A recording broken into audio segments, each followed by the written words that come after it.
दोस्तों, संगीत रत्नाकर आज देखना था। ये आधार ग्रंथ चैप्टर नंबर 2 क्लास 11th का एनसीईआरटी किताब है। तो आइए देखते हैं संगीत रत्नाकर में क्या कुछ संगीत को लेकर के कहा गया है और एनसीईआरटी क्या कुछ जानकारी देता है।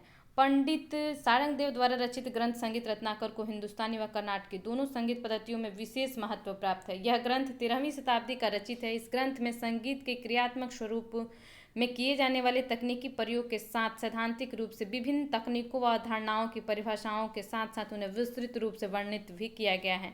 ध्यानाकर्षक बात यह है कि उन्होंने अपने सैद्धांतिक विवेचना में पूर्वाचार्यम कहकर अपने पूर्वाचार्यों व मनीषियों जैसे सदाशिव, भरत, कश्यप, मतंग आदि विद्वानों के मतों के साथ साथ उस समय के सांगीतिक विकास के कारण संगीत में हो रहे परिवर्तन को भी विचाराधीन रखा है। पंडित सारंगदेव के दादा भास्कर तथा पिता सोढ़ल की वंश परंपरा भारत के कश्मीर प्रांत से संबंधित थी।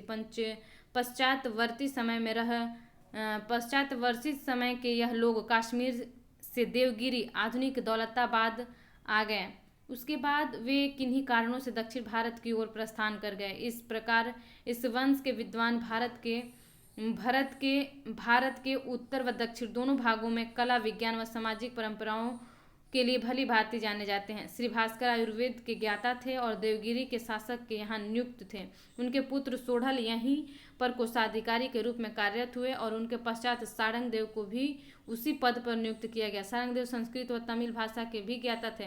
आयुर्वेद का ज्ञान उन्हें अपने पूर्वजों से मिला था, जिसका प्रमाण संगीत रत्नाकर के प्रथम अध्याय से मिलता है।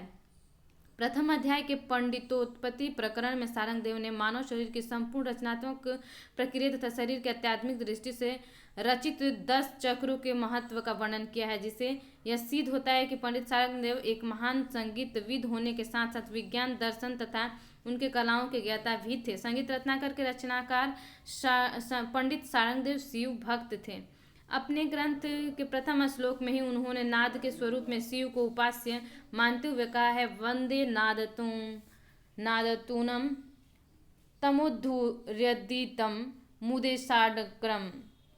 उनके मतानुसार नाद संपूर्ण जगत में व्याप्त है और मानव शरीर में नाभि में स्थित प्राणवायु के उत्थित होने का प्राण पर अग्नि ऊर्जा के संयोग से नाद कंठ ध्वनि से उत्पत्ति का कारण होता है। धीरे धीरे क्रमिक रूप में 22 श्रुतियां विकृत व शुद्ध स्वरों विभिन्न तकनीकों व अवधारणाओं के रूप में पहचाना जाता है।